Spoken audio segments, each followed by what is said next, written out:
Australian researchers and their colleagues from Russia and China have shown that it is possible to study the magnetic properties of ultrathin materials directly, via a new microscopy technique that opens the door to the discovery of more two-dimensional (2D) magnetic materials, with all sorts of.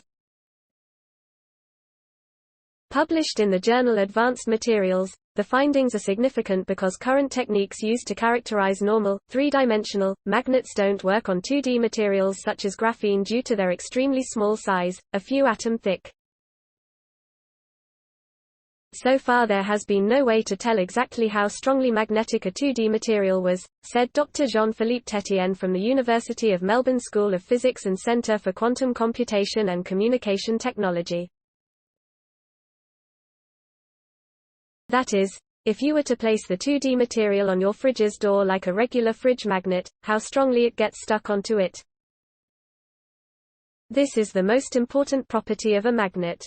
To address the problem, the team, led by Professor Lloyd Hollenberg, employed a wide-field nitrogen vacancy microscope, a tool they recently developed that has the necessary sensitivity and spatial resolution to measure the strength of 2D material.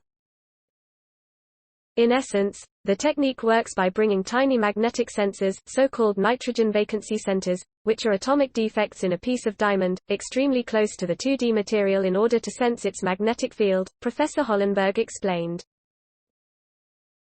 To test the technique, the scientists chose to study vanadium triiodide (Vi3), as large 3D chunks of Vi3 were already known to be strongly magnetic.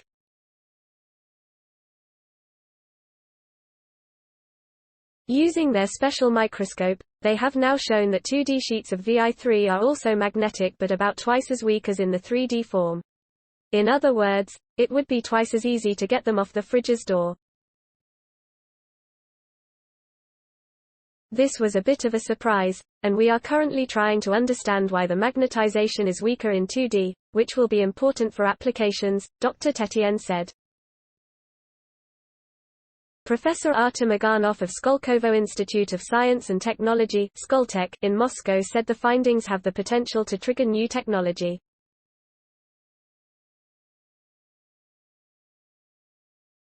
Just a few years ago, scientists doubted that two-dimensional magnets are possible at all.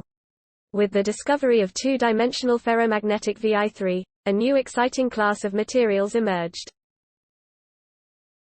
New classes of material always mean that new technologies will appear, both for studying such materials and harnessing their properties. The international team now plan to use their microscope to study other 2D magnetic materials as well as more complex structures, including those that are XPEC. Other organizations involved in the research include University of Basel, RMIT University, Nanjing University of Posts and Telecommunications, Moscow Institute of Physics and Technology, Northwestern Polytechnical University, and Renmin University of China. Story source: materials provided by University of Melbourne. Note: content may be edited for style and length. Please support my channel to grow by pressing subscribe button and the bell icon. We will notify you technological news. Thank you.